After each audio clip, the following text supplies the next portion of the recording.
Hello again. Or as we say down here in the Texas ranchland country, howdy, howdy. My name is Ed Reed. You can call me Ed, you can call me Reed. I'll answer to either one, just as long as you call me to supper. That's what my granddad used to say. I'm going to actually talk about a couple of things here in this discussion. These little talks that I do from time to time, as you probably know, are just my way of giving you kind of a glimpse into where I'm coming from when it comes to my personal daily religion, which I call the Nemeto way, or by its subsidiary, which is a little more Christian, and that's the chapel in the meadow. Okay, now, essentially, you could say that this religion of mine is eclectic. By that I mean it borrows bits and pieces from a lot of different religions that I co-travel with. Now, what is this co-traveling thing all about that I keep referring to? Well, all that means is I think it's a good idea. I recommend that you learn as much as you possibly can about any number of different churches and faiths and religions that you find intriguing. And that's what I've done for years. And the ones that I co-travel with run the gamut. There's a lot of them. They vary all the way from old school mainline Protestantism to things that are a little more weird, like Christian deism, for example, or the Benedict option. But the two main churches that I co-travel with are the Catholics and the LDS Church. That's the Mormons. They don't really call themselves Mormons much anymore. They are sort of steering away from that, and now they refer to themselves as the Latter-day Saints, which seems a little strange to me that you would refer to yourself as a saint, but never mind that. That's what they call themselves. And oftentimes you'll hear me refer to them as the Mormons, but you'll also hear me refer to such things as the Joseph Smith vision, for example, or the doctrine of the LDS Church. These all refer to the same thing. They just refer to the beliefs and the practices and the thinking of the Mormons and the LDS Church and their founder, who was Joseph Smith, who, by the way, is an interesting sort of guy. I got to stop here for a second and tell you that Joseph Smith himself is one of the key reasons, I think, that I have always been drawn to the LDS Church. Not to mention the fact that I love the Mormon Tabernacle Choir, and I love a lot of the stuff that the Mormon Church teaches. But I'm oddly drawn to Joseph Smith himself, because he seems like one of the few thinkers who actually seems to be on my same wavelength. It's amazing how similar many of my long-standing ideas are to his. And that's despite the fact that I in no way was ever influenced by him. In fact, my fundamental ideas long predate any knowledge or interest I might have had in Mormonism. It just seemed like when I started learning about who Joseph Smith was, I found that he was one of those rare individuals who was on my same wavelength. Apparently, he is one of those guys that I would have found interesting to have actually known personally back in the 1800s when he was around. So anyway, I find Joseph Smith interesting, and I agree with his approach to life. And so I can understand where he was coming from when he started the Church of Jesus Christ of Latter-day Saints, the Mormons. And so it is that the LDS Church is one of the primary ones that I co-travel with. Now, what's this co-traveling thing all about? First of all, I guess it's important to remember that the beliefs of a religion or a church are completely separate from the lifestyle or the culture of that religion. You can subscribe to one without doing the other one at all. In fact, it's common to co-travel with one religion culturally, but with a totally different one in belief. You've probably known people who are cultural Christians. They've grown up in a Christian community and in a Christian family, but they're Buddhist in their beliefs, for example. Same thing with the Jews. There are Jewish people all over the world, And some of them are actual cultural Jews. They're into the actual lifestyle and the traditions that go all the way back to the Hebrews. And there's others that are just Jewish because they're Jewish, because their family is Jewish. And they don't give any thought to the doctrine or the beliefs. So that's what I mean. There's different aspects to a church or a religion. It's not all about their beliefs. In fact, there's three main things that any religion is made up of. Three main reasons why you would choose to go to a particular church. And I call those three things the Trine of Practiced Religion. You've heard me speak before of trines, right? Things in the world and in the universe that seem to come in threes. I call those trines. Well, this is another one. This is called the Trine of Practiced Religion. And it's 1, 2, 3. There's 3 parts to that trine. The Trine of Practiced Religion. Number 1, a religion or a church or a denomination invariably begins with its stories, legends, and mysteries. And you could also include in that its history, right? Stories, legends, mysteries, and history. Those are things that might be true, or they might be mythological, or they might be folklore. We don't know. They don't know. Doesn't really matter. They're intriguing food for thought, and that alone makes them something that should be enjoyed to their fullest. So that's the first part of the Trine of Practiced Religion. Stories, legends, their history, and mysteries. The second part are their values, wisdom, and guideposts.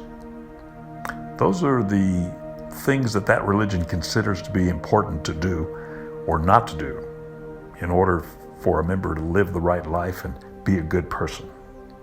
Their values, their wisdom, and guideposts. That's the stuff that they teach when it comes to living life.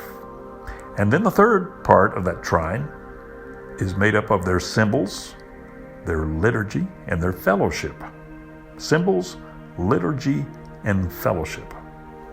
And what that amounts to is, what does practicing and participating in that religion look and feel like?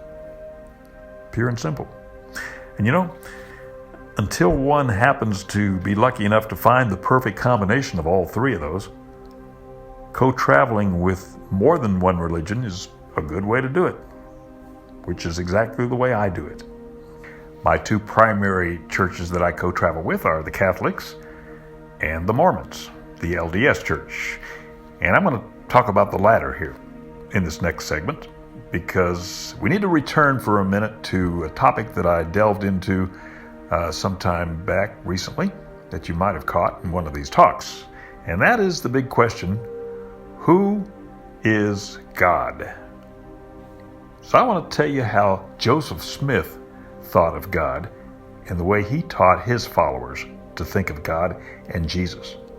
And to understand this, you have to rewind way back to over 1,000 years before Christ, to the very, very ancient Hebrews, very, very ancient Israelites. In those days, this is long before the Babylonian conquest, long before Moses. In the very ancient days, the Israelites were not all that monotheistic. They basically still subscribed to the old ancient tribal religions, which believed in multiple gods. There were 2 primary gods that the ancient Israelites worshipped. There was God the Father, the big guy, and his son, who they considered to be the God of the Israelites, the one that they personally related to. God the Father was the creator. He was the one who, in the book of Genesis, created the heavens and the earth. And in the ancient Hebrew language, that God is referred to as Elohim, Elohim, Elohim. He was the God on high. And that's about the only time in the entire Old Scriptures, in the entire Old Testament, that word Elohim is used. Interestingly, there's like 6,000 other times in the Old Testament where the word God is referred to, but it's always using the word Yahweh, which translates into English as Jehovah. That's the word that's used almost invariably throughout the Old Testament to refer to God, is Yahweh or Jehovah, who is the one that the ancient Israelites considered to be the son of Elohim. So you have two different gods there. Now, back to the 1820s and 1830s, when Joseph Smith was creating the LDS Church, he basically taught his followers that, yes, indeed, there were, and there still are, two gods. In heaven today, there's the Father, and there's the Son. Now, this is a strange concept, to say the least, to most of us who are longtime monotheistic Christians, right? Kind of hard to buy into this idea of multiple gods, but actually it would explain a lot of things. For example, in the old creation story in Genesis, we know that God said something to the effect of, "Let us create man in our own image." Doesn't that strike you as an odd thing for a God to say? I mean, who is he talking to? Somebody, it seems, must have been at his side. What did he mean when he said, "in our image"? And then a page or two later, in the same Genesis story, in the Adam and Eve story, in the Garden of Eden, we know that Adam and Eve were trying a little bit too hard to achieve the wisdom of the gods. What did that mean, the wisdom of the gods? How does that make sense if there's only one God? Okay, well, and then later on in the Old Testament, you get to the story of Moses, where God gives the 10 Commandments to Moses, right?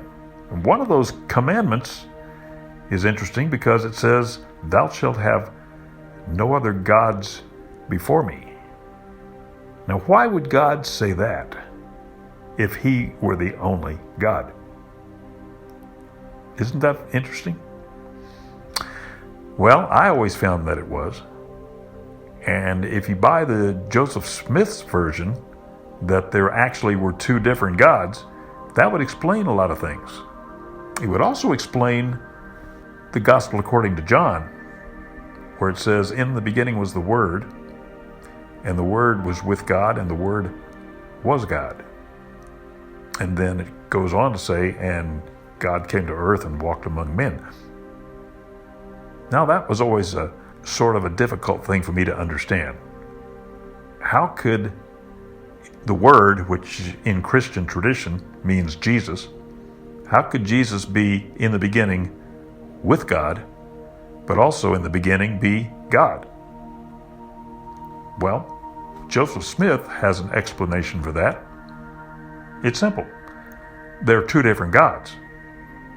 And the one who came to earth and made himself human and walked among men was not the big guy, not the Father, Elohim, but rather the Son, Jehovah, who became, of course, Jesus Christ, the Son of God. And he was the one who came to earth and lived among men and brought us the light.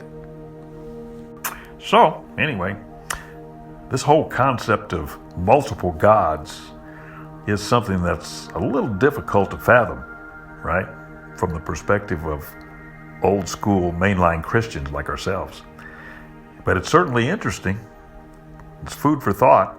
In fact, I got to tell you that Joseph Smith had an awful lot of intriguing things that he taught his followers as he was starting up that LDS church.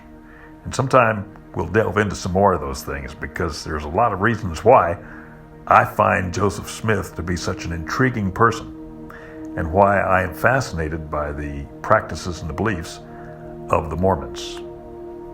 But for right now, I'm out of time, so I'm going to leave all the pondering to you until again we meet. Till next time, may God bless you, and I'll see you again soon.